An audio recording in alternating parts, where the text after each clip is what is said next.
our second featured speaker today is Bob Consorti, who is the founder of the company On3, and was one of the maybe the major software company for the Apple III, particularly beyond its when it left the catalog. And then Dave Ottalini agreed to sort of help with this as well, because they also go back to the actual Apple III days. So thank you, Dave, for being able to do this. And maybe I'll just get out of the way.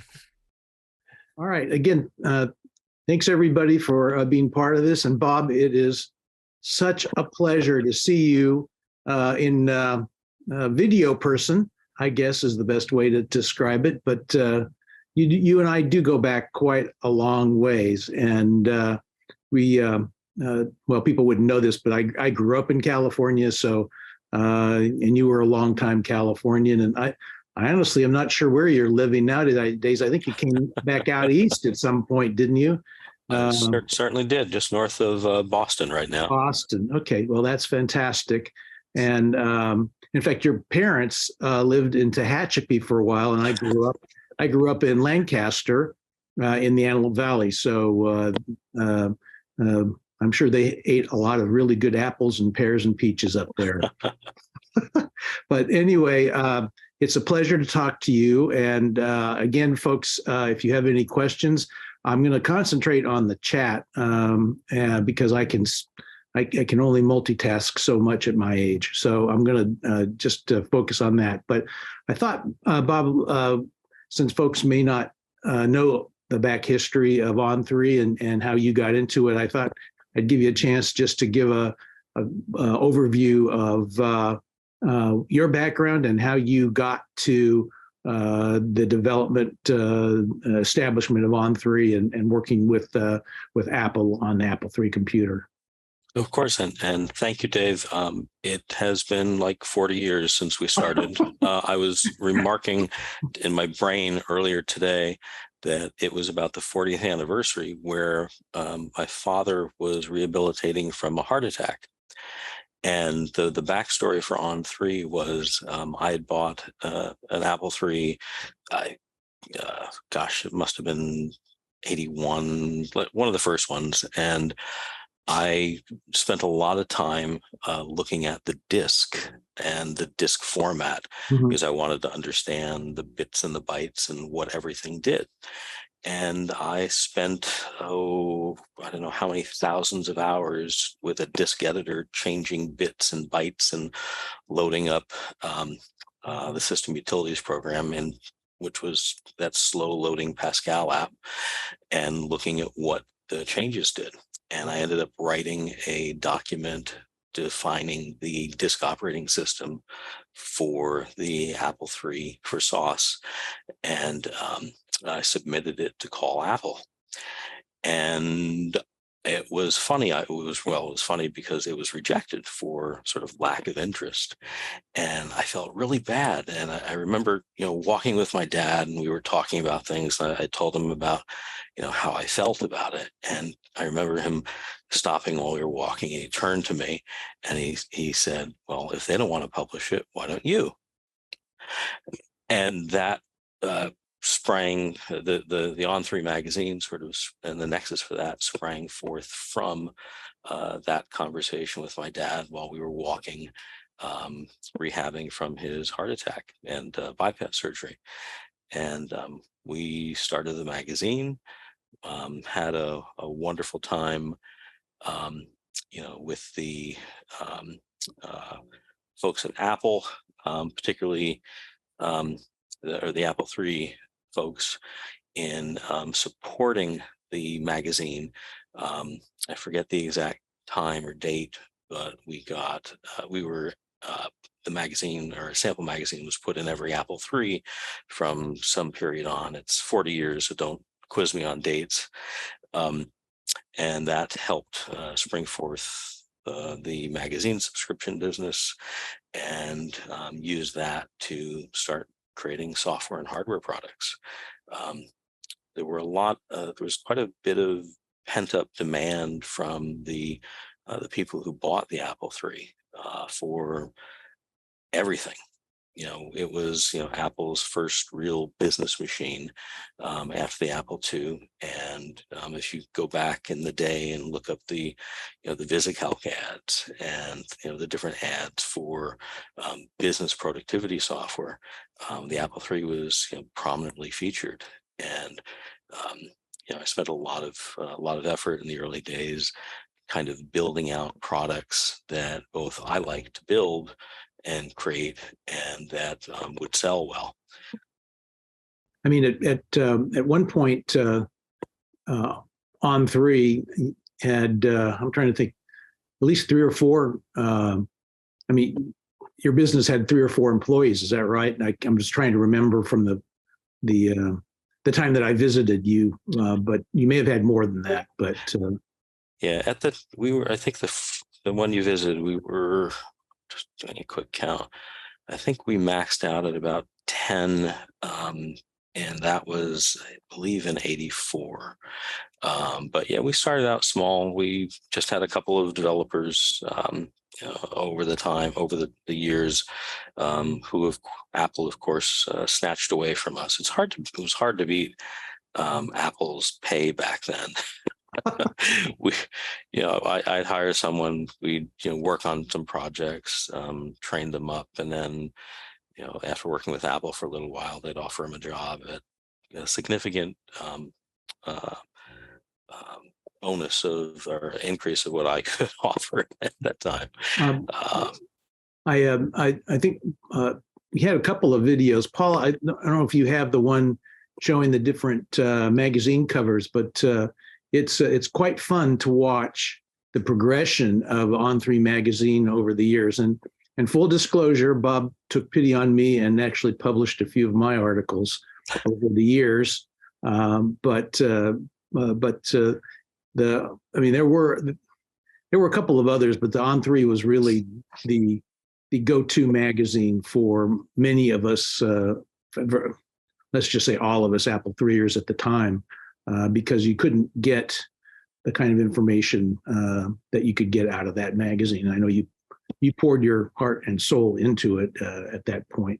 But Paul, if you have that video and can run it, I think it would be fun for people to see it. Sure. Yeah, I'll run it. I think it might take over the screen from your faces, but and I'll probably also bring the audio down. It'll look better than me, that's for sure.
So there you go. Hard to believe you produced that many, huh? Memory lane. I wish I could have produced more. It was tough, when Apple discontinued the Apple III. It was challenging. I think everyone who was there at the time remembers with great angst when that happened, and it caused a lot of challenges from a business perspective. It's no secret. We spent an enormous amount of time trying to create products that people found useful and valuable, so that we could have a business. And it was very tough when Apple discontinued that. The Apple III, from a company perspective, On 3 tried to move some of our products over to the Apple 2GS, and the 2GS, of course, didn't get the support that the Mac did, but it got a lot more support than the Apple III did. But it was a very challenging time. But all through that period, I had a lot of fun. I learned an enormous amount. I started from no knowledge of publishing a magazine, let alone publishing software, and we did quite a bit over the time. I wonder if you could just go over a little bit about some of the software and a couple of the hardware products that you did produce for this audience, since most of these folks are maybe more Apple II than Apple III. So if you could just talk a little bit about that for me. Sure. One of the first things I came up with was understanding how to use interrupts on the Apple III. When we had the Apple III Plus, and there was a retrofit kit for the original Apple IIIs, there was a clock option, and that clock option provided interrupt capabilities, and that really set the stage for some really cool products. We created a desk accessory package, the Desktop Manager, and that actually, looking back, it came out before Borland Sidekick, and Sidekick on the PC was, I don't know how many millions that made Philippe Kahn, but we were just on the wrong platform. I mean, if Apple had pushed the Apple III as business machine, it probably would have supplanted, especially with its superior operating system, it would have supplanted the original IBM PC, or at least it would have given it a much better run for the money in the business in the business market. So the Desktop Manager, that was fun.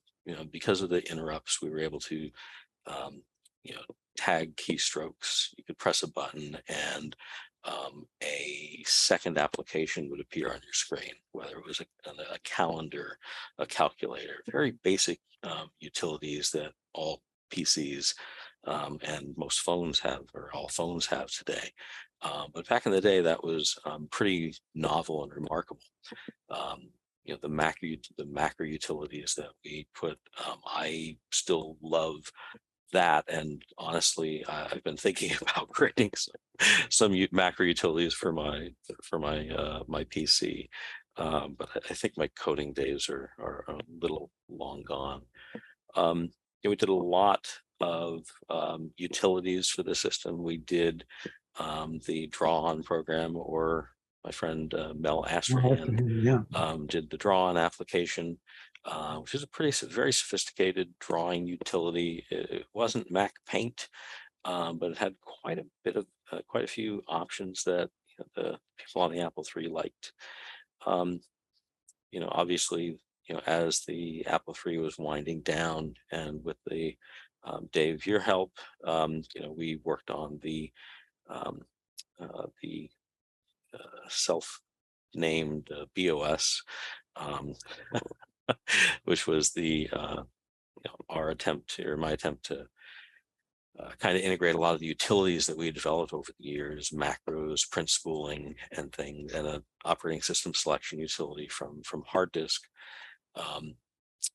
back into the sort of the core operating system. So that was a lot of fun, and it really was a labor of love over the years.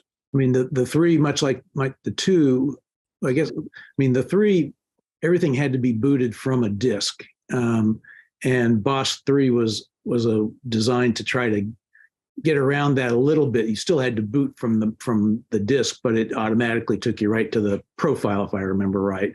But if I also remember, because my brain is hazy on some of this stuff, but I remember I think you had internally a software that allowed you to boot directly to a hard drive rather than have to use the disk. Was that, do I remember that right?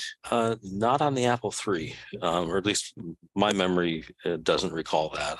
I believe we still had to have a couple of sectors off of the floppy disk as a bootloader to get onto the hard disk.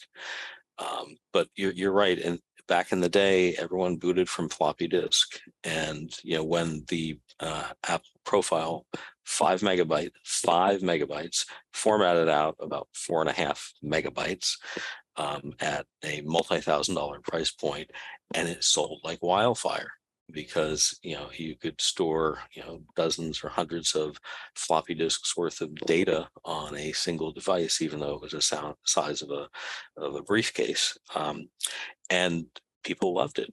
And there were so many businesses that sprang forth from that, from the Apple III, for the Apple II, the first class peripheral cider, 5, 10, 20 megabyte hard disks, the Corvus hard disks. There were a lot of hardware companies that came out that started on the Apple III because the Apple III had a very robust operating system with SOS, that just wasn't available on the other machines at that time. In your own mind, of all the different products that On3 produced, which one were you say the most proud of? Oh boy.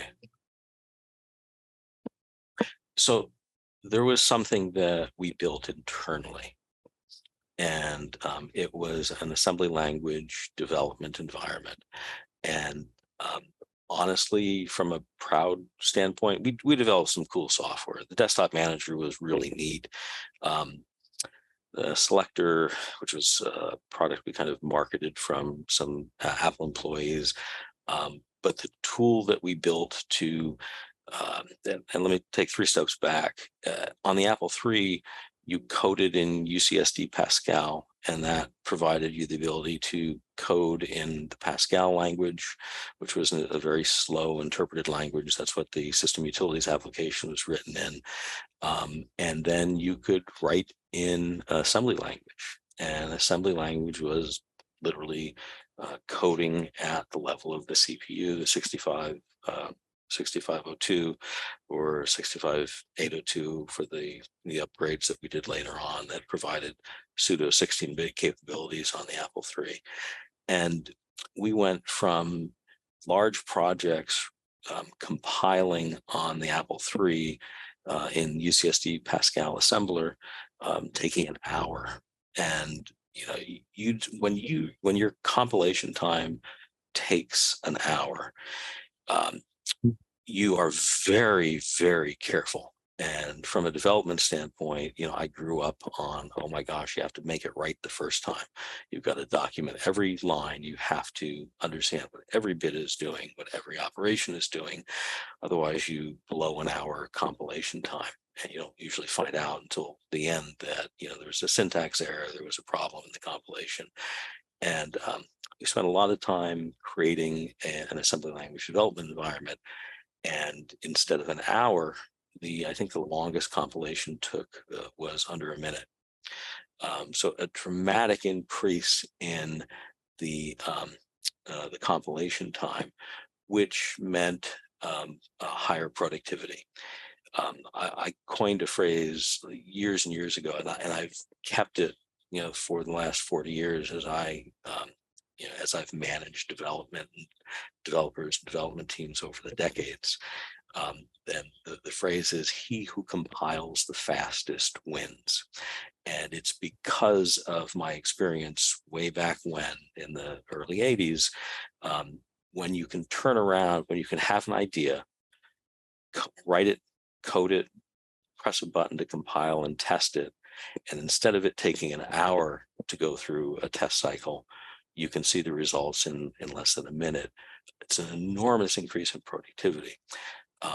And over the years, I've always advocated for the different businesses that I've been in or managed that the developers have the fastest machines that they can, for the simple reason you don't want, six-figure resources waiting around for the computers. You want the computers waiting around for the developers, using the tools most effectively by having as fast a machine as possible. So when we finally got the assembly environment running, that's when I think things really took off for for our development on the Apple III. We were able to put out a lot more products just based on the volume and the throughput. And it's funny. I lived through the early 80s, the 90s, the dot-com era and the dot-com boom. And when venture capital and private equity would drop millions or tens of millions of dollars on companies with one bad product or one bad idea. And I look back at the things that we did all through the 80s and realized, my gosh, just to survive, we had to come up with different products every month. It wasn't, oh, I've got one idea and I'll get, go do a PowerPoint presentation and some venture capitalist group will give me seed money and start a company. We had to do that every month just to survive. And it was exhilarating. And I look back and I think, my gosh, if our ideas were placed 20 years forward in the dot-com era, I don't know how many billions of dollars we would have gotten from the private equity and the venture capital folks to build out. But I think one of the defining moments for On3 was that development. From a product standpoint, I think one of the things that, from a software perspective, the thing I think I was most personally loved building was the desktop manager, because it provided an ability to do desk accessories, and other people could develop desk accessories and tie into the system. Used very small amount of memory. It was written entirely in assembly language, incredibly fast because it was written in assembly language, and really loved the desktop manager. That we sold, I don't know how many of those, but it was powerful utility, but also very useful. People, and that's one of the things I found over the years as well. If you create products that people like and they actually use and they find value, you're going to do well, no matter where you are in whatever industry. If your users like the products, they're going to like the company, and they're going to then they'll probably buy the next thing crazy idea that you come up with. Right, you were most kind there toward when On3 finally closed shop, that you allowed us to put some of those products into our public domain library, the Apple III, and so any of the folks who have Apple IIIs still today can access that software because it's been uploaded to various sites, and they can get a hold of that. So I would highly recommend that they try any of those products out if they have a chance. I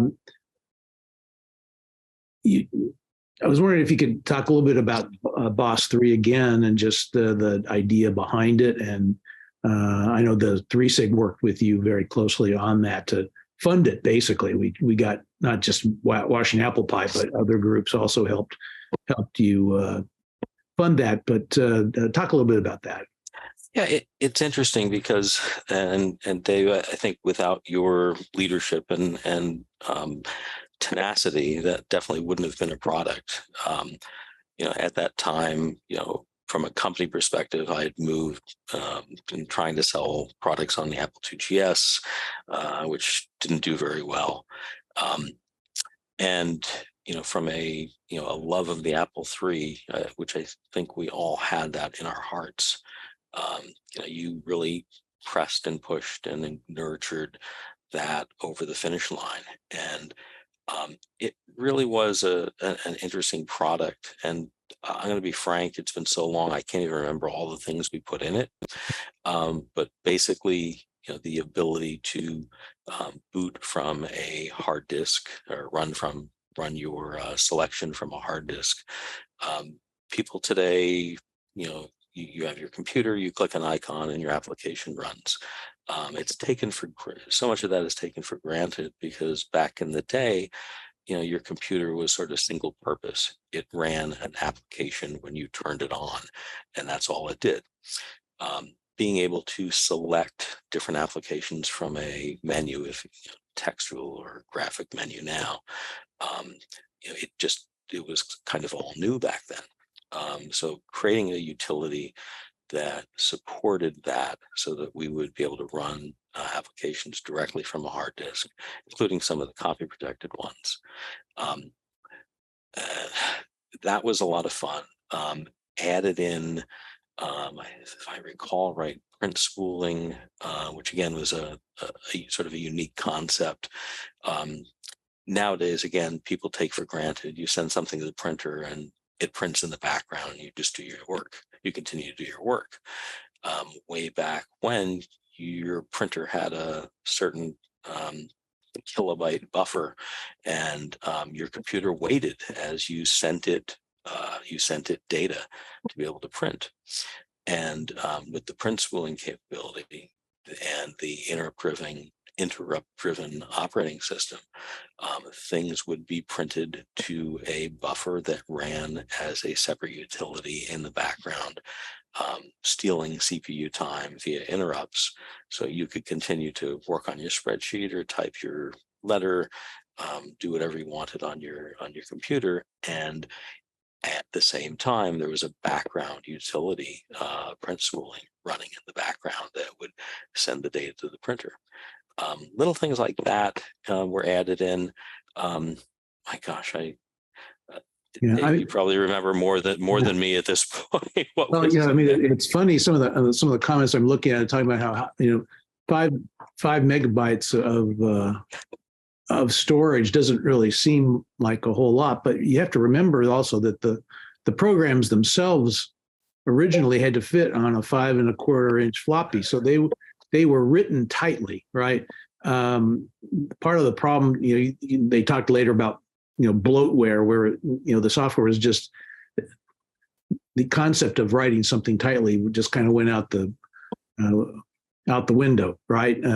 But you could actually get quite a bit of programs onto one poor little 5 megabyte profile hard drive, And you're right; those things cost a lot of money. There was one point where I went to an auction and I was able to buy them for like $100 a pop, and I felt that was a heck of a deal. When the original ones, I think they were like $3,000, several $1,000s. It was crazy. And nowadays, my wristwatch has more capability than 1,000 Apple IIIs, in storage capacity.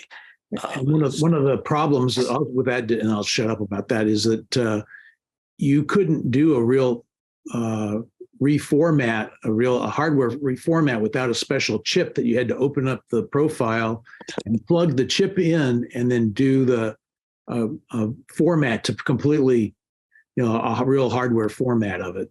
And those chips were very hard to come by at the time. But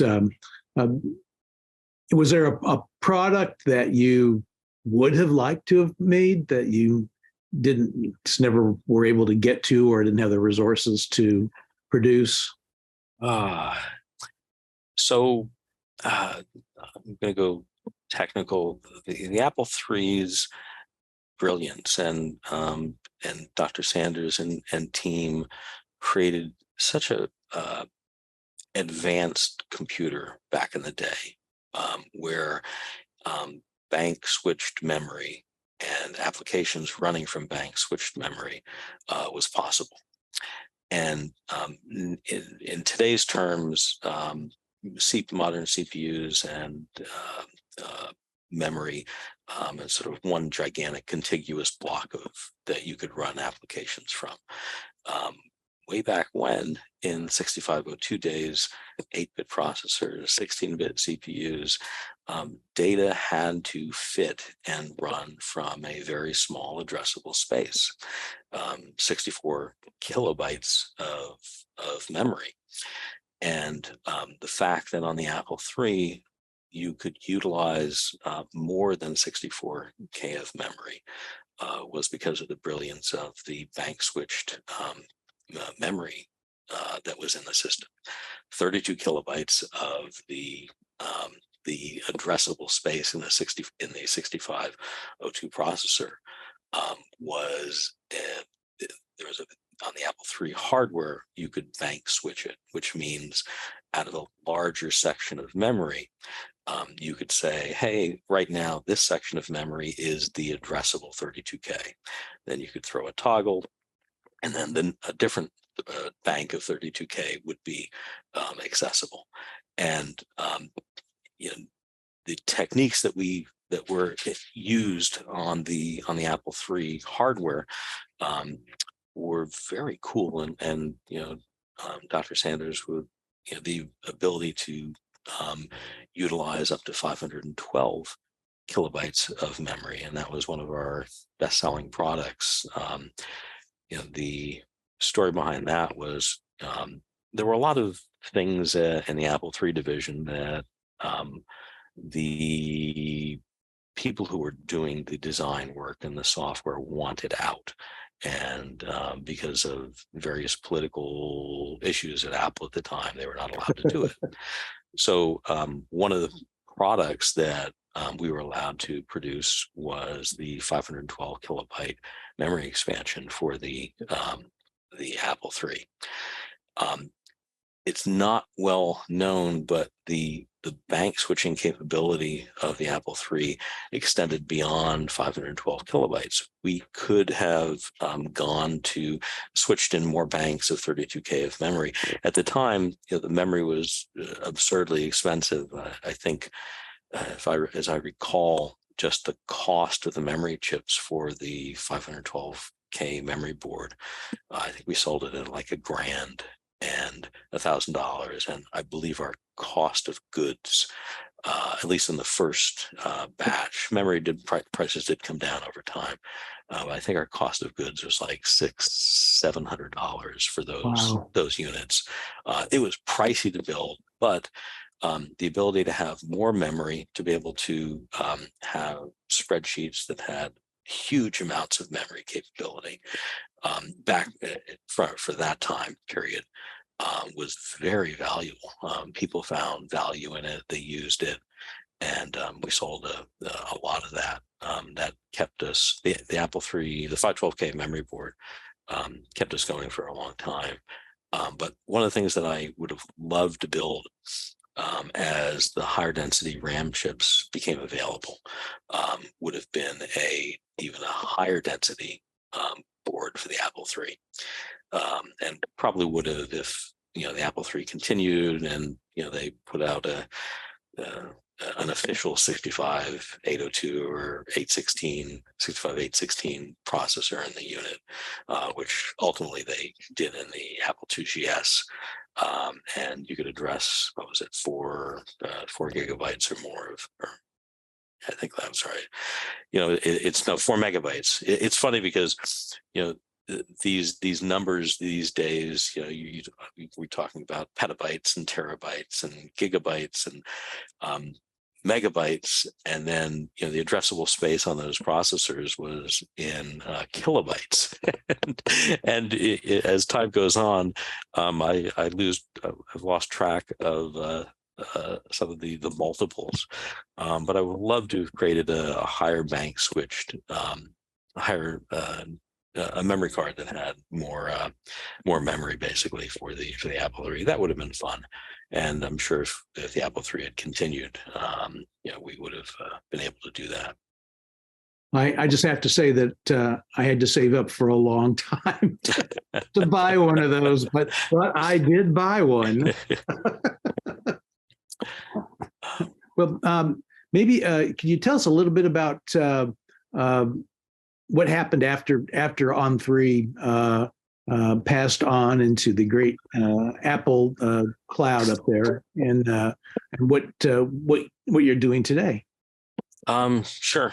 The On3 is a company. We lasted, I think into the early 90s, and we sold a lot of old Apple III equipment. We had a brief foray into the Apple IIgs market.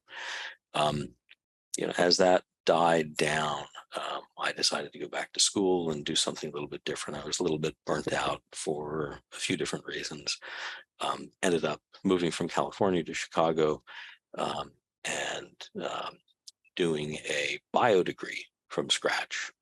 And the reason for the bio degree, it's a little personal. I had an older brother whose name was Joseph, and when he was 23, I was 11, and he passed from a very rare autoimmune disease called idiopathic thrombocytopenic purpura. And the way that you can describe that is, if you understand what the Ebola virus does, that autoimmune disease basically does the same thing. It destroys and attacks the platelets. Basically, you bleed to death internally. It's a very nasty death and very quick. But I wanted to understand, what happened to my brother, and I ended up doing a bio degree from scratch. Ended up at Harvard Med in a PhD program in immunology. Learned that it was truly idiopathic, which means no known cause. There was no genetic abnormality. I didn't get it. None of my other family members got it. My children have not had any immune problems. I did the PhD track for a while, got sick of the research side, and went back to technology. Ended up, from my personal perspective, I no longer had a company, but I was doing consulting on the side. I did a lot of the hardware drivers for different hard disk drive manufacturers, the low-level BIOS chips that fit on the peripheral cards that ran the hard disks. I did that for a while for different companies. I started doing, and this is all on the side while I was doing my bio undergrad and then my PhD studies. I was working on the side developing both low-level drivers, which was one of my fortes, but I also worked for a company called Mahoney Interactive, who was in Glencoe, Illinois. The principal, Sue Mahoney, at that time, she passed from pancreatic cancer, I think in '98. But she worked with her very closely for years. We developed a lot of educational software. And that was a lot of fun, both educational software for games, educational software for educators. That was a blast. Moved out of that, started a family with my wife, Debbie. We have four great kids right now, two girls, two boys, and we went girl, boy. And is one named Sarah? No. I have a Sophie and a Megan. Did not do a Sarah. But I did not choose my girls' names. I got to kind of pick the boys' names, but my wife was very adamant on that. Went back to California from Boston. Met my wife here. Then I moved back to California. My parents were getting pretty old and elderly at that time. They did live in Tehachapi for a while. They were in the Central Valley. They moved up to a little north of Seattle, Washington for a few years, but the constant rain and the seasonal affective disorder, the SAD, got to my mom, and they ended up moving back to California. I moved back in my gosh, 97 or 98. And was with them. And my wife and I started having kids. Our first baby was born in 99. And she's a 99er. She will probably be one of the ones that lives to see 3 centuries, which is kind of wild. Wow. And from there, I started working. I was working for a consulting company, and then the .com era hit, and I worked for a number of I wouldn't even say moderately successful .coms, but I kept the torch going for a few of those through 2003. Then we moved back to, my wife's family is in the Boston area. We moved back to Boston, and we've been in this house for 20 some odd years now. And I've been managing software development for a variety of companies, small and large, manage internal teams, multinational teams. The last 5 or 6 years, last 7 or 8 years, I've been working primarily in companies that were owned by venture capital and private equity, managing both IT, infrastructure, and software development. We're just about done because I think we had for about 45 minutes, according to Paul. But I just wanted to finish things out by ask you if you're amazed, or if it surprised you at the resilience of the Apple III computer, and how what amazes me most is that we had our group of people who worked with you and worked with the other developers and had 3 SIGs and all that kind of stuff, and then it kind of went away for a while. But now there's a whole new group of hobbyists today who have really, they're doing clearly the Apple II, but also the Apple III. And I'm amazed at how many wonderful new things are coming out to kind of extend the life of these machines. It's truly shocking and amazing, looking at some of the products. Back in the day, we were creating RAM disks and other things for the Apple III to extend life, and seeing the ability to plop a card in right now into your Apple II, and thank goodness they've provided Apple III support that has everything that those 5 megabyte profile hard disks did on a tiny micro SD card now, or 1,000 of them on a micro SD card. It's truly remarkable. Not just the continuance of support for the system, but the level of love that it continues to be felt.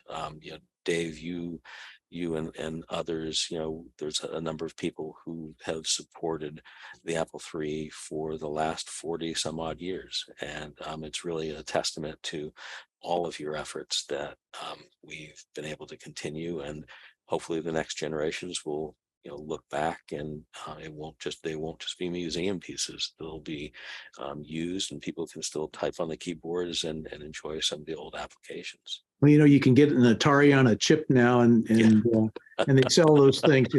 So I could see a day where you get an Apple II more than likely than the III because of the games, But Right. But I don't see why that ultimately couldn't happen, especially because the technology has just gotten so much better. Very much so. But I want to thank you so much, and I was going to see if there were any questions here, but I think you've done such a great job that everybody, and you answered some of the questions that I saw earlier, talking about people not realizing that you could actually go beyond 512K for the memory board and that kind of stuff. But I can't thank you enough. It's such a pleasure again to see you and to talk with you. And likewise, David. It's been too long. At some point, we've got to. We're both on the East Coast. We're both on the East Coast. We do need to get together, maybe. I think that can happen. So anyway, I'm going to thank you again, and I'm going to turn it back over to Paul. Thank you, Dave. Wonderful. Thank you so much. This has been it's been great to listen to, and I've learned a lot.